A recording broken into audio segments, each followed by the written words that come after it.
कर्जमाफी 2026 महत्वपूर्ण अपडेट असणार आहे. रेग्युलर शेतकरी बांधव जे वाट बघत आहेत 2 लाख रुपयेचा निर्णय कधी होणार या संदर्भात महत्वपूर्ण माहिती असणार आहे. विधानसभेच्या शिष्टमंडळाबरोबर झालेल्या चर्चेमध्ये महसूल मंत्री चंद्रशेखर बावनकुळेजी, सहकार मंत्री बाबासाहेब पाटीलजी आणि कृषी मंत्री दत्तात्रयजी भरणे यांनी किसान सभेच्या शिष्टमंडळाला नियमित कर्जदारांना आणि वंचित कर्जदार शेतकऱ्यांना न्याय दिला जाईल अशा प्रकारचं आश्वासन दिलेलं आहे.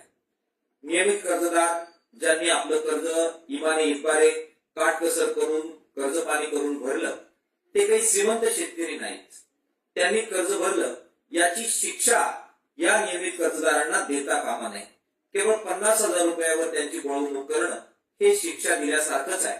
त्यामुळे त्यांना सुद्धा 2 लाखापर्यंत दिलासा द्या ही रास्त मागणी किसान सभेनं उचलून धरलेली. त्याचबरोबर ज्या शेतकऱ्यांच्या कर्जाचं पुनर्गठन सरकारने किंवा बँकांनी पुढाकार घेऊन केलेलं आहे त्यांना सुद्धा 2 लाखापर्यंतचा न्याय देण्याची आवश्यकता आहे.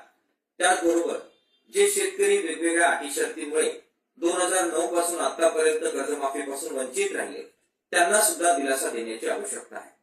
चंद्रशेखरजी बावनकुळे, दत्तात्रयजी भरणे आणि बाबासाहेबजी पाटील यांनी मुख्यमंत्र्यांबरोबर भेटून हा प्रश्न 30 तारखेच्या आत निकाली काढण्याचं आश्वासन दिलेलं होतं. आजच्या व्हिडिओच्या माध्यमातून या तीनही मंत्र्यांना पुन्हा एकदा त्यांच्या आश्वासनाची आम्ही आठवण करून देतो आहोत.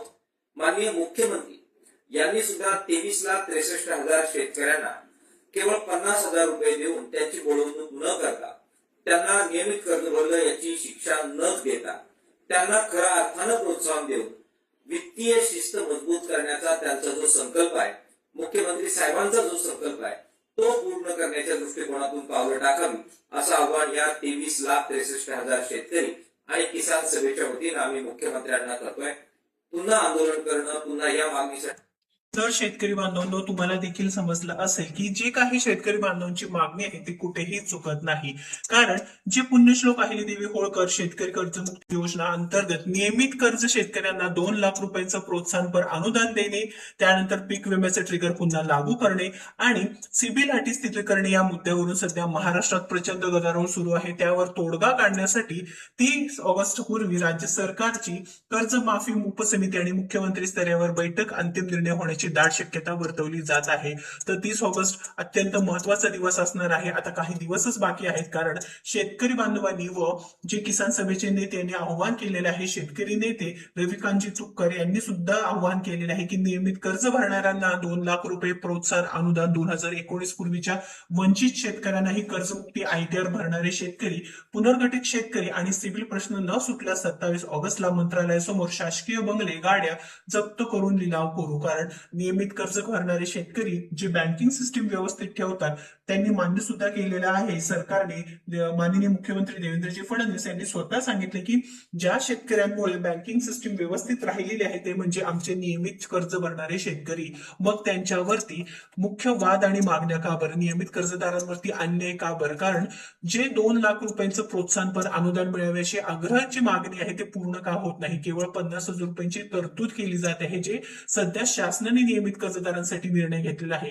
जेव्हापासून हा शासन निर्णय निघाला आहे तेव्हापासून आपण आपल्या चॅनलच्या माध्यमातून प्रत्येक दिवशी तुम्ही चेक करू शकता ही मागणी पूर्ण करण्यासाठी मदत मागत आहोत. कारण सरकारने या शेतकरी बांधवांकडे आपल्याला लक्ष देणे गरजेचं आहे. जे थकबाकीदार शेतकरी आहेत त्यांना मात्र 2 लाख रुपयेपर्यंत कर्जमाफी आहेतच, व जे ओटीएस आहे ज्यांना 2 लाखांवरील कर्ज आहे ते वरील रक्कम भरल्यानंतर त्यांना देखील 2 लाखापर्यंत कर्जमाफी आहे.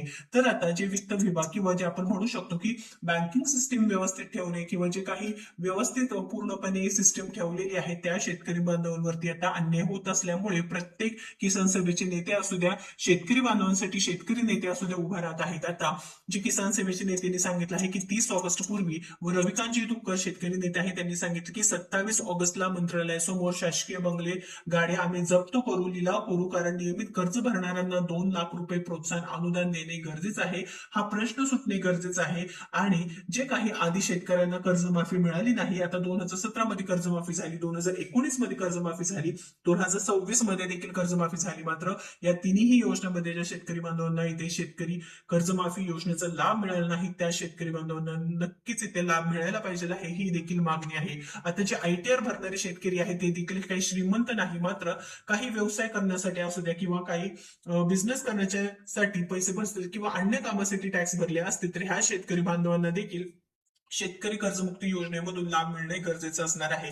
हे जे काही नियम अटी आहेत ते नक्कीच इथे काढावे अशी देखील मागणी आहे. तर पीक विमा ट्रिगरचा मुद्दा देखील आहे. पीक विम्यातील जाचक काढलेले ट्रिगर पुन्हा लागू करावेत, जेणेकरून नैसर्गिक आपत्तीच्या काळात नुकसान भरपाई मिळणे सुलभ होईल. जे सिबिल स्कोअरची अट आहे ती देखील काढणे गरजेचं आहे. अनेक बँका सिबिल स्कोअर खराब असल्याच्या कारणावरून शेतकऱ्यांना नवीन पीक कर्ज नाकारत आहे. ही अट कर्जमाफी प्रक्रियेतून पूर्णपणे वगळण्याची मागणी देखील इथे केली आहे. कारण जे शेतकरी बांधव आपल्या शेतीसाठी काम करते किंवा जे राज्य सरकारच्या माध्यमातून म्हटलं जातं की प्रत्येक वेळी शेतकरी बांधवांमुळे आपली व्यवस्था आहे ती व्यवस्थित सुरू आहे, मग या शेतकरी बांधवांवरती अन्याय का बरं होत आहे हे देखील प्रश्न असल्यामुळे 30 ऑगस्ट व 27 ऑगस्ट पूर्वी हे निर्णय होणे अत्यंत गरजेचं असणार आहे.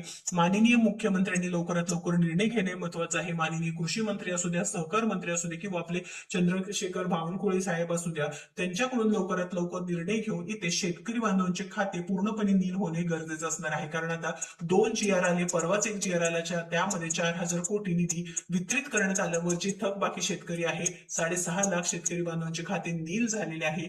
पहिल्या यादीमध्ये 16,56,69,70,000 शेतकरी बांधवांचे नावं आले. त्यानंतर जे दुसरी यादी येणार आहे त्यामध्ये देखील 3 लाखापेक्षा म्हणजे जवळजवळ 4 लाख शेतकरी बांधवांची नावे येणार आहेत, ज्यामध्ये OTS म्हणजे वन टाइम सेटलमेंट आहे त्या शेतकरी बांधवांची नावे येणार आहे. आणि अखेरची जी यादी येणार आहे ते नियमित कर्ज भरणाऱ्या शेतकरी बांधवांचे असल्यामुळे नक्कीच इथे नियमित कर्ज भरणारे शेतकरी बांधव नाराज दिसत आहे. प्रत्येक वेळेस 2017 मध्ये देखील फक्त 25,000 रुपये प्रोत्साहनपर लाभ होता. 2019 मध्ये ती वाढ करून 50,000 रुपये केलं व 2026 मध्ये कोणतीही वाढ झाली नाही. यावेळेस देखील केवळ 50,000 रुपयांची तरतूद करण्यात आलेली आहे. कमीत कमी 1 लाख रुपये तरी प्रोत्साहनपर अनुदान देणे गरजेचं आहे असं देखील शेतकरी बांधवांचं मागणी होती. मात्र आता शेतकऱ्यांनी ही माघार घेतलेली नाही. जे काही शेतकरी नेते आहेत त्यांनी सुद्धा माघार घेतलेली नाही व आता माननीय अजितजी नवले यांनी सुद्धा आता माघार घेतलेली नाही. 2 लाखापर्यंत प्रोत्साहनपर लाभ देणे गरजेचंच आहे असं देखील ही मागणी पुढे चालू राहणार आहे. तुमचं मत काय आहे आपल्याला नक्कीच कळवा. व्हिडिओ महत्वाचा आहे, जास्तीत जास्त शेतकरी बांधवांपर्यंत पोहोचून पुढील सर्व अपडेटसाठी आपल्या चॅनलला लगोलग सबस्क्राईब करून घ्या. धन्यवाद.